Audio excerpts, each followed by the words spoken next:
नमस्कार दोस्तों, स्वागत है आपका एमसीक्यू आईक्यू में। मैं आपको डेली करंट अफेयर पढ़ा रहा हूँ। आज मैं 24 जून के करंट अफेयर पढ़ाऊंगा, तो चलिए शुरू करते हैं। आज के करंट अफेयर स्टार्ट करने से पहले जो प्रीवियस लेक्चर्स में पढ़ा चुका हूँ उसका रिवीजन करेंगे, और जो क्वेश्चन में कवर नहीं करा पाया था वो भी मैं आपको उसमें कवर कराऊंगा। स्टेट्स की बात करते हैं तो हाल ही में केरल स्टेट इंडिया की पहली स्टेट बन चुकी है जिसने आर्टिफिशियली इंटेलिजेंस पोर्टफोलियो लॉन्च करा है। तो केरल ने क्रिएट करा है dedicated AI portfolio. AI place करेंगे इंडस्ट्रीज और कमर्शियल डिपार्टमेंट में। हमें एआई ड्रिवन गवर्नेंस और इनोवेशन की फील्ड में डेवलप करना है, इसलिए डेडिकेटेड पोर्टफोलियो लॉन्च करा है केरल स्टेट ने। हरियाणा की बात करते हैं तो हरियाणा स्टेट ने हाल ही में श्रम मित्र ऐप लॉन्च करा है। हमें कनेक्ट करना है टैलेंट को और अपॉर्चुनिटी क्रिएट करनी है। तो डिजिटल एम्प्लॉयमेंट प्लेटफॉर्म है ये, जो कनेक्ट करेगा वर्कर्स को और एम्प्लॉयमेंट देगा। जैसे एम्प्लॉयमेंट एक्सचेंज होगा, यहाँ पर फंक्शन करेगा जो इलेक्ट्रॉनिक्स एम्प्लॉयमेंट एक्सचेंज है, और ये डेवलप करा है Haryana building and other construction worker welfare board ने। हाल ही में एक स्कीम लॉन्च हुई है। ये स्कीम लॉन्च करी है आयुष मिनिस्ट्री के जो मिनिस्टर है, उनका नाम है प्रताप राव जाटव। तो प्रताप राव जाटव ने आयुष्मान अनुदान पोर्टल लॉन्च करा है। ये न्यू दिल्ली से करा था। ट्रांसपेरेंसी बनानी है हमें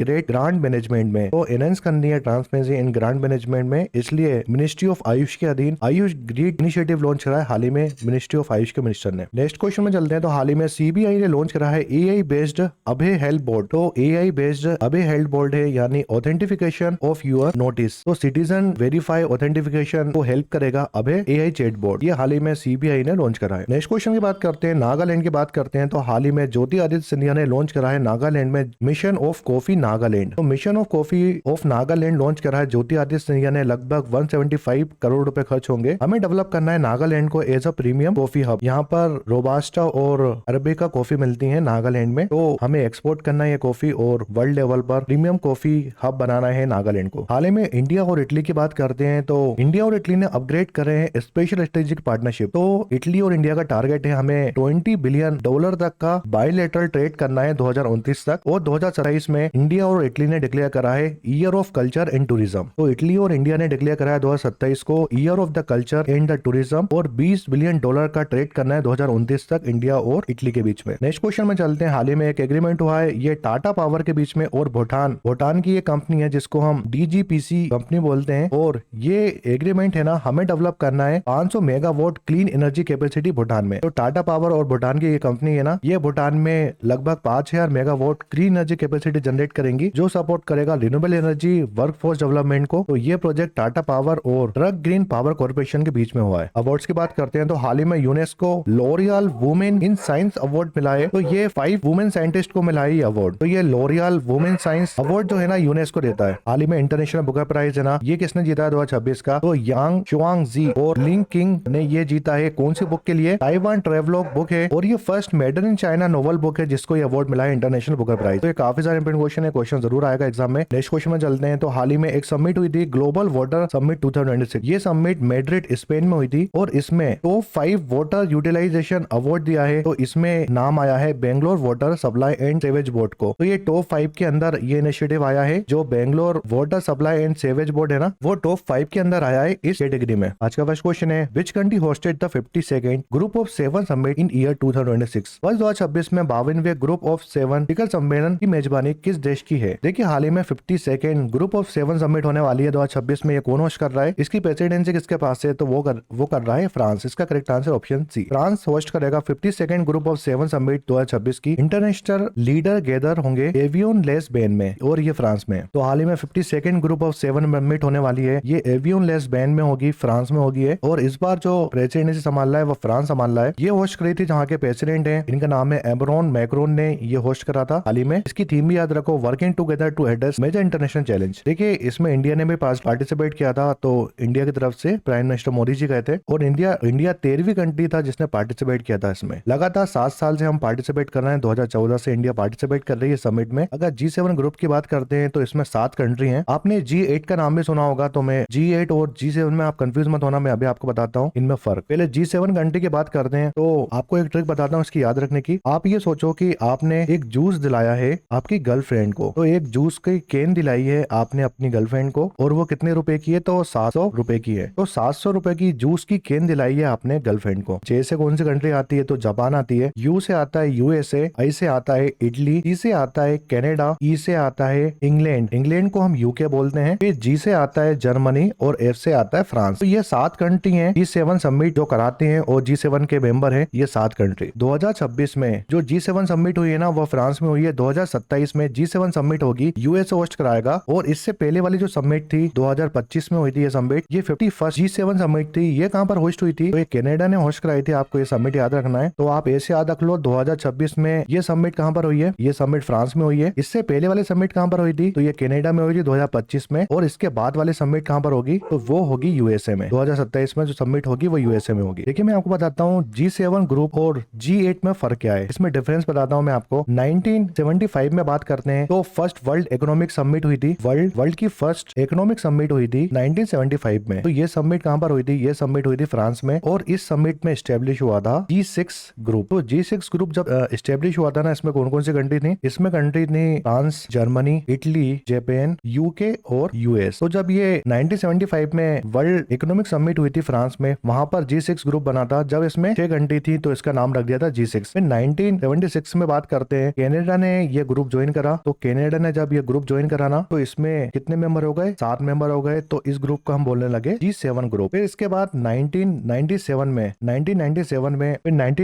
में रशिया ने इस ग्रुप को ज्वाइन करा। तो रशिया ने इस ग्रुप को ज्वाइन करा 1997 में। और ये इस ग्रुप का नाम क्या रख दिया हमने? G8 group. तो देखिए 1997 से लेकर 2014 तक ये जो था ना, ये G8 ग्रुप था। तो आपको याद रखना है। मगर 2014 में क्या हुआ? 2014 में रशिया ने क्या करा? रशिया ने कब्जा कर लिया क्रीमिया में। तो रशिया ने कब्जा कर लिया क्रीमिया में। और ये क्रीमिया जो है ना, ये यूक्रेन का पार्ट था। तो रशिया को 2014 में इस ग्रुप से भगा दिया, यानी सस्पेंड कर दिया इसकी मेंबरशिप। तो 2014 के बाद अब तक 2014 से लेकर प्रेजेंट में 2026 चल रहा है, इस ग्रुप का नाम क्या है? G7 group. तो इसमें टोटल 7 मेंबर हैं। 2014 से पहले इसमें 8 मेंबर थे। रशिया को हमने हटा दिया था इस ग्रुप से 2014 में। तो आप कभी भी कंफ्यूज मत होना G7 और G8 में। G8 ग्रुप 2014 से पहले G8 ग्रुप था। और अब प्रेजेंट की बात करते हैं तो इसी ग्रुप को हम बोलते हैं G7, क्योंकि रशिया को हमने हटा दिया था इस ग्रुप से जब इसने क्रीमिया पे कब्जा कर लिया था। तो इस ग्रुप जो G7 ग्रुप था उसने अपोज करा था और फिर हटा दिया था। देखिए अगर फ्रांस की बात करते हैं तो फ्रांस में बहुत सारी ऑर्गेनाइजेशन है जिसके हेडक्वार्टर हैं।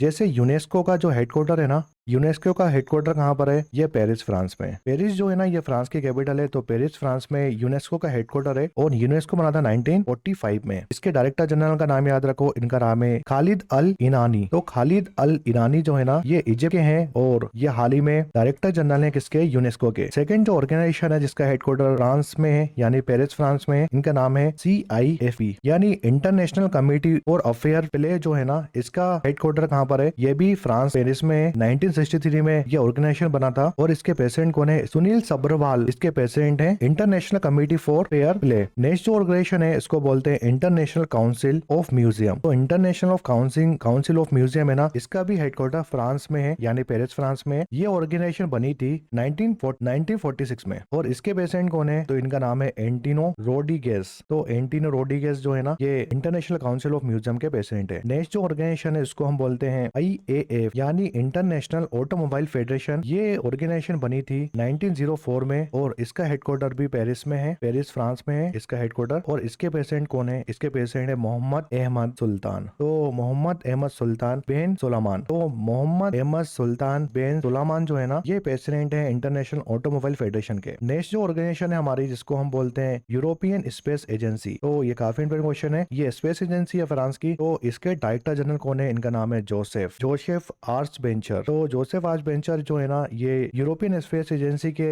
डायरेक्टर जनरल है। और ये स्पेस एजेंसी बनी थी 1975 में। इसका भी हेडक्वार्टर फ्रांस में। हाल ही में G7 प्रेसिडेंसी जो है ना फ्रांस के पास है। तो इसके तहत एक समिट हुई थी फ्रांस में जिसको हम बोलते हैं वन हेल्थ समिट। तो वर्ल्ड हेल्थ समिट भी 2026 में ये फ्रांस में हुई थी। और फ्रांस में लायोन में हुई थी, लायोन सिटी है। नेक्स्ट क्वेश्चन है, who has been awarded the prestigious 2025 Wolf prize in physics, become the first Indian origin recipient to receive this honour in physics. हाल ही में एक अवार्ड आया है, प्रेस्टिजियस अवार्ड है वुल्फ प्राइज इन फिजिक्स। और ये पहली बार किसी इंडियन ओरिजिन पर्सन को मिला है ये अवार्ड इस बार। तो ये कौन है? इनका नाम है जैनेंद्र के जैन। इसका correct answer option B, Jainendra Jain जो है ना, ये थियोरेटिकल फिजिक्स प्रोफेसर हैं। और इनको हाल ही में 2025 का वुल्फ प्राइज मिला है फिजिक्स के लिए। ये फर्स्ट पर्सन है इंडियन ओरिजिन जिसने ये अवार्ड जीता है। तो हाल ही में वुल्फ प्राइज मिला है फिजिक्स में। और ये इंडियन अमेरिकन फिजिशियन है जैनेंद्र जैन। और ये पहले इंडियन ओरिजिन पर्सन है जिसको ये प्राइज मिला है। ये प्राइज एस्टेब्लिश हुआ था 1975 में। आउटस्टैंडिंग अचीवमेंट साइंस या आर्ट के फील्ड में अगर कोई करता है तो उसको अवार्ड मिला जाता है। जैसे 6 कैटेगरी है, चाहे वो फिजिक्स हो, केमिस्ट्री हो, मैथमेटिक्स, मेडिसिन, आर्किटेक्चर, आर्ट के फील्ड में, और प्राइज मनी USD $1 लाख मिलती है इसमें। नोबेल प्राइज के बाद मोस्ट प्रेस्टिजियस अवार्ड है गोल्फ प्राइज इन फिजिक्स। देखिए अलग इंडियन ओरिजिन और भी पर्सन है जिनको अवार्ड मिला है, मगर फिजिक्स में जो है ना, फिजिक्स में पहले पर्सन है जितेंद्र जे जैन, इनको अवार्ड मिला है। जैसे एग्रीकल्चर की फील्ड में 2024 में ये अवार्ड मिला था, ये भी इंडियन ओरिजिन पर्सन थे। वेंकटेशन सुदर्शन, इनको एग्रीकल्चर के फील्ड में मिला था। जुबेन मेहता 1995 में मिला था म्यूजिक के फील्ड में। गुरुदेव सिंह कुश, इनको भी एग्रीकल्चर के फील्ड में मिला था 2000 में। तो ये अवार्ड है ना मिल चुका है, मगर फिजिक्स में पहली बार मिला है किसी इंडियन ओरिजिन पर्सन को। देखिए कुछ इंटरनेशनल अवार्ड्स बताता हूँ मैं आपको। तो हाल ही में बाफ्टा टेलीविजन अवार्ड हुए थे, इसमें ड्रामा सीरीज के लिए अवार्ड किसको मिला है, तो इस फिल्म का नाम है, ये टीवी सीरीज है code of silence. Limited drama series में एडो साइलेंस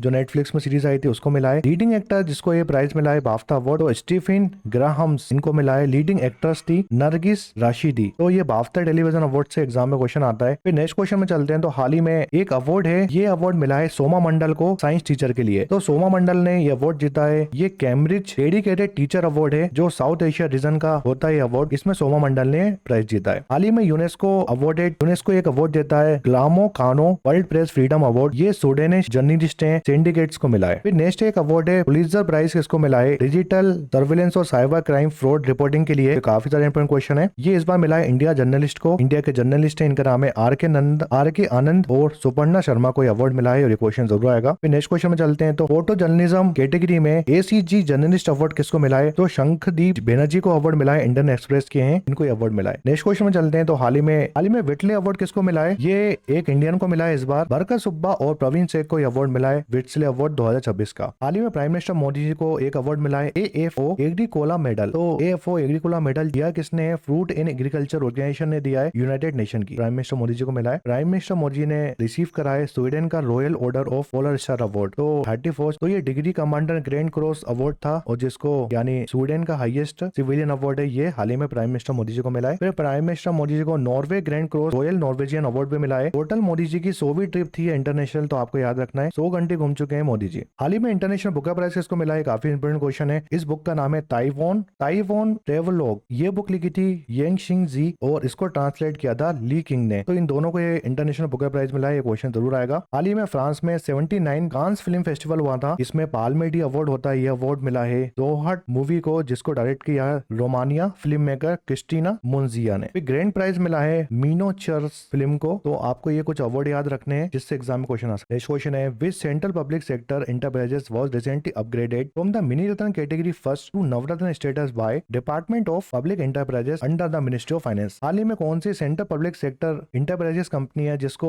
ये पहले मिनी रत्न कैटेगरी फर्स्ट में आती थी, और इसको स्टेटस मिल चुका है नवरत्न कैटेगरी का। तो हाल ही में ये दो कंपनी है, पहली जो है ना, इसका नाम है garden reach ship building engineer limited, ये कोलकाता बेस्ड कंपनी है, इसको अपग्रेड करा है। और दूसरी जो कंपनी है ना, उसका नाम है चेन्नई पेट्रोलियम कॉर्पोरेशन लिमिटेड। तो ये दो पहले जो कंपनी है ना, इसको अपडेट कर दिया है। ये पहले मिनी रत्न कैटेगरी में आती थी, इसको नवरत्न कंपनी का स्टेटस मिल गया है। ये करता है डिपार्टमेंट ऑफ पब्लिक एंटरप्राइजेस, जो कि मिनिस्ट्री ऑफ फाइनेंस के अधीन आता है। देखिए पब्लिक सेक्टर एंटरप्राइजेस कंपनी होती है ना, वो 3 टाइप की होती है। सबसे बड़ी होती है महारत्न कंपनी, फिर उसके बाद नवरत्न होती है, उसके बाद मिनी रत्न आती है। मिनी रत्न में भी 2 कैटेगरी आती है, कैटेगरी फर्स्ट और कैटेगरी सेकंड। तो ये सेंट्रल पब्लिक एंटरप्राइजेस कंपनी है, सबसे बड़ी महारत्न, फिर नवरत्न, फिर मिनी रत्न। इसके ऊपर एक सेपरेट लेक्चर बना चुका हूं मैं, आपको कुछ दिन बाद अपग्रेड कर दूंगा उस लेक्चर को मैं। तो हाल ही में डिपार्टमेंट ऑफ पब्लिक एंटरप्राइज, जो कि मिनिस्ट्री ऑफ फाइनेंस के अधीन आता है, उसने अपग्रेड करा है चेन्नई पेट्रोल कॉर्पोरेशन लिमिटेड को और garden reach ship building limited को। इन दोनों को अपग्रेड करके, पहले ये मिनी रत्न कैटेगरी फर्स्ट में आती थी, और इसको अब हमने डाल दिया है नवरत्न कैटेगरी में। चेन्नई पेट्रोल कॉर्पोरेशन लिमिटेड है ना, ये 28 नवरत्न कंपनी बनी है, और जो garden reach ship building limited है, ये 29वीं नवरत्न कंपनी बनी है इंडिया की। नवरत्न, महारत्न और मिनी रत्न कंपनी की बात करते हैं, तो ये backbone of Indian industry and economic growth companies होती हैं, ये हमारी बैकबोन है ये कंपनियां। सबसे पहले नवरत्न कंपनी की बात करते हैं, तो जितनी भी सबसे बड़ी कंपनी है, जैसे ONGC हो गया, NTPC हो गया, ये सब है ना, टोटल 14 कंपनी ऐसी हैं जिसको नवरत्न कंपनी का स्टेटस मिला है। देखिए 14 कंपनी है ना, आपको इसकी फाउंडेशन डेट याद रखनी है। ये कंपनी बनी कब थी, हाल ही में इसके प्रेसिडेंट कौन है, यानी MD चेयरमैन कौन है इस कंपनी के। ये 14 कंपनी एग्जाम में आती है, डायरेक्ट एग्जाम में क्वेश्चन आ जाएगा कि oil and natural gas corporation के डायरेक्टर जनरल कौन है, यह कंपनी कब बनी थी। और आपको ये भी याद रखना है ये कंपनी, इस कंपनी का हेडक्वार्टर कहां पर है। तो ये 14 कंपनी आपको याद होना चाहिए कौन कौन सी कंपनी है जो महारत्न कंपनी का स्टेटस मिला है। जैसे oil and natural gas company हो गई हमारी ONGC, फिर BHEL हो गई Bharat heavy electronics limited, BPCL Bharat petroleum corporation limited, फिर कोल इंडियन लिमिटेड, फिर 5वीं जो कंपनी है gas authority of India limited, जिसको हम गेल बोलते हैं। 6ठी जो कंपनी कंपनी है Hindustan petrol corporation limited, Indian oil corporation limited. फिर 8वीं कंपनी है हमारी एनटीपीसी। फिर 9वीं कंपनी है पावर ग्रिड कॉर्पोरेशन लिमिटेड। 10वीं कंपनी है पावर फाइनेंस कॉर्पोरेशन लिमिटेड। 11वीं है रूरल इलेक्ट्रिफिकेशन कॉर्पोरेशन लिमिटेड। 8वीं है स्टील अथॉरिटी ऑफ इंडिया। इसके नए प्रेसिडेंट कौन है आप मुझे कमेंट सेक्शन में बताना, अभी इसके प्रेसिडेंट चेंज हुए हैं सेल के। फिर 13वीं कंपनी है ऑयल इंडिया लिमिटेड और 14वीं कंपनी है 2014 में कंपनी बनी थी हिंदुस्तान एरोनॉटिक्स लिमिटेड। तो ये 14 महारत्न कंपनी है, इनका नाम याद रखना है। देखिए 14 महारत्न कंपनी है और 29 नवरत्न कंपनी है। मिनी रत्न जो कंपनी है ना उसका डेटा एग्जैक्ट मैं आपको कल के लेक्चर में बताऊंगा, अगर आपको पता है तो आप मुझे कमेंट सेक्शन में कमेंट करके बता सकते हो। 14 महारत्न कंपनी है और 29 नवरत्न कंपनी है। नेक्स्ट क्वेश्चन है which two institute signed an MOU to establish beacon climate observation station. हाल ही में कौन से दो इंस्टीट्यूट ने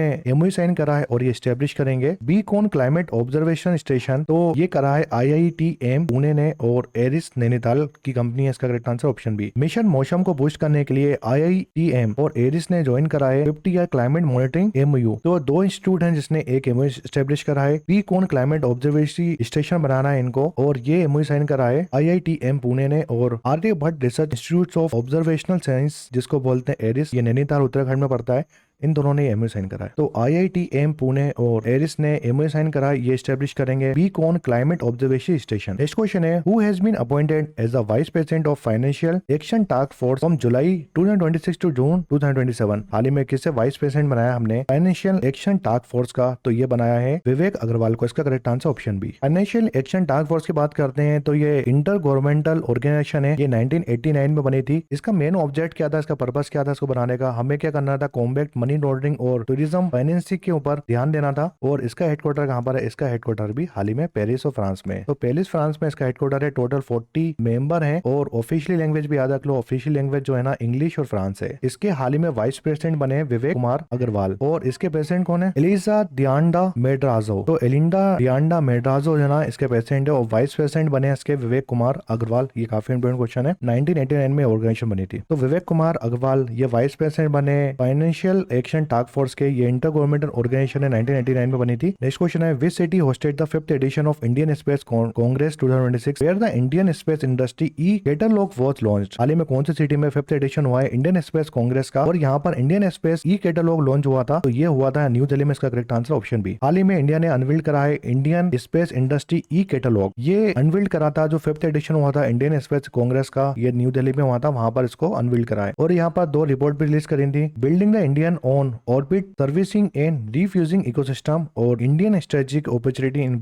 स्पेस बेस्ड कंप्यूट इंफ्रास्ट्रक्चर। तो ये दो रिपोर्ट भी यहाँ पर रिलीज हुई थी। नेक्स्ट क्वेश्चन है which university recently become the first university India to receive the 4 ISO certification simultaneously. हाल ही में कौन सी यूनिवर्सिटी है जिसने लगातार 4 ISO सर्टिफिकेशन रिसीव करे हैं? तो ये पहली यूनिवर्सिटी इंडिया की जिसने 4 ISO सर्टिफिकेशन रिसीव करे हैं। तो इस यूनिवर्सिटी का नाम है ओस्मानिया यूनिवर्सिटी जो कि हैदराबाद की यूनिवर्सिटी है। ये पहली यूनिवर्सिटी बनी है इंडिया की जिसने लगातार 4 international ISO management system certificate receive करे हैं और ये दिए थे ब्यूरो ऑफ इंडियन स्टैंडर्ड ने। तो ओस्मानिया यूनिवर्सिटी जो है ना ये तेलंगाना हैदराबाद में यूनिवर्सिटी है और ये इंडिया की पहली यूनिवर्सिटी है जिसको 4 लगातार ISO सर्टिफिकेट इसने रिसीव करे हैं। ये सर्टिफिकेशन कौन देता है? तो ब्यूरो ऑफ इंडियन स्टैंडर्ड देता है इस सर्टिफिकेट को। ब्यूरो ऑफ इंडियन स्टैंडर्ड की बात करते हैं तो ये नेशनल स्टैंडर्ड बॉडी है गवर्नमेंट ऑफ इंडिया की जो कि डिपार्टमेंट ऑफ कंज्यूमर अफेयर के अधीन काम करती है और ये department ministry of consumer affair के अधीन आता है। ये ऑर्गेनाइजेशन कब बनी थी? 1986 में bureau of Indian standard organisation बनी थी। 23 दिसंबर 1986 में bureau of Indian standard organisation बनी थी। इसका हेडक्वार्टर कहाँ पर है? इसका हेडक्वार्टर ओल्ड दिल्ली में है। तो ओल्ड दिल्ली में इसका हेडक्वार्टर है, तो आप दिल्ली याद रखो, इसका हेडक्वार्टर दिल्ली में है। और इसके डायरेक्टर जनरल का नाम याद रखना है, इसके डायरेक्टर का नाम है संजय गर्ग। तो संजय गर्ग जो है ना ये ब्यूरो ऑफ इंडियन स्टैंडर्ड के डायरेक्टर जनरल है। नेक्स्ट क्वेश्चन है with athlete secure rank first in men javelin throw event at the 2026 Doha diamond league with the best throw 88.68 metre. हाल ही में 2026 में दोहा डायमंड लीग हुई है। Men javelin throw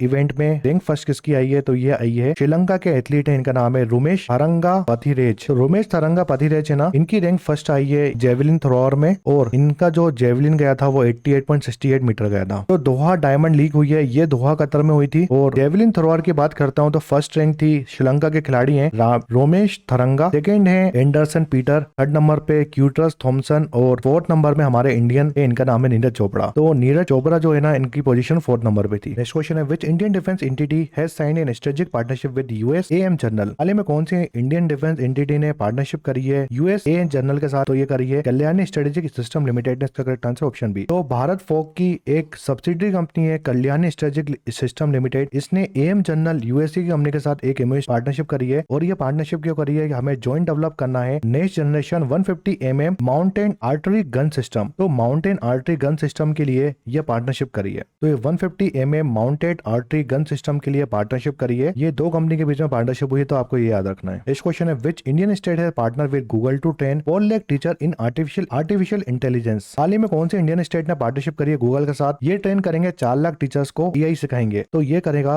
Maharashtra. इसका करेक्ट आंसर ऑप्शन बी। तो Maharashtra state ने Google के साथ पार्टनरशिप करी है और ये 4 लाख टीचर को एआई सिखाएंगे। तो हमें क्या करना है, एआई और डिजिटल स्किल को डेवलप करना है, बूस्ट करना है। अंडर नेशनल एजुकेशन पॉलिसी आई थी 2020 में, उसके तहत 18 मंथ का ये प्रोग्राम होगा। हमें एआई सिखाना है टीचर्स को। नेक्स्ट क्वेश्चन है, who has been appointed as the chairperson of 7 member group on artificial intelligence constitute by IRDAI. हाल ही में इडाई ने एक 7 मेंबर वर्किंग ग्रुप कमेटी बनाई है आर्टिफिशियल इंटेलिजेंस में, और इसके चेयरपर्सन किसको बनाया? तो इनका नाम है संदीप कुमार शुक्ला। इसका correct answer option B. IRDAI insurance regulatory and development authority of India, ये हमारे आधार कार्ड वगैरह को मैनेज करती है। इन्होंने एक वर्किंग ग्रुप बनाया है 7 मेंबर का आर्टिफिशियल इंटेलिजेंस के लिए। ये गाइड करेगा हमें एआई अडॉप्ट करना है इंश्योरेंस सेक्टर में। तो ये कमेटी बनाई है, इसके जो चेयरपर्सन है इनका नाम है संदीप कुमार शुक्ला। ये डायरेक्टर है आईआईटी हैदराबाद के। और भी 6 मेंबर हैं, तो उनका नाम याद रखने की जरूरत नहीं है आपको। नेक्स्ट क्वेश्चन है, which organisation has launch the Indian first Satvik index name BSE Satvik 100। हाल ही में कौन सी ऑर्गेनाइजेशन ने लॉन्च करा है इंडिया का पहला सात्विक इंडेक्स? इसका नाम है BSE सात्विक इंडेक्स 100। तो ये करा है हाल ही में बॉम्बे स्टॉक एक्सचेंज ने। इसका correct answer option B. Bombay stock exchange ने लॉन्च करा इंडिया का फर्स्ट सात्विक इंडेक्स, इसका नाम है BSE सात्विक 100। नेक्स्ट क्वेश्चन है, the Reserve Bank of India recently extended the tenure of Keki Mistry as the interim chairman of which bank. हाल ही में केकी मिस्त्री जो है ना, इसका टेन्योर बढ़ा दिया, इनका टेन्योर बढ़ा दिया आरबीआई ने। कौन से बैंक में है? तो ये है HDFC बैंक है। इसका करेक्ट आंसर ऑप्शन बी। तो आरबीआई ने एक्सपेंड कर दिया टेन्योर केकी मिस्त्री का। ये इंटरिम चेयरमैन है HDFC बैंक के। तो आरबीआई ने केकी मिस्त्री का टेन्योर बढ़ा दिया है। ये इंटरिम चेयरमैन है इसके HDFC बैंक के। मैं आपको डेली करंट अफेयर पढ़ा रहा हूँ और मैं आपको मंथली करंट अफेयर पढ़ा रहा हूँ। तो जनवरी मंथ, फरवरी मंथ, मार्च, अप्रैल और मई के जो monthly current affair already complete करा चुका हूँ। तो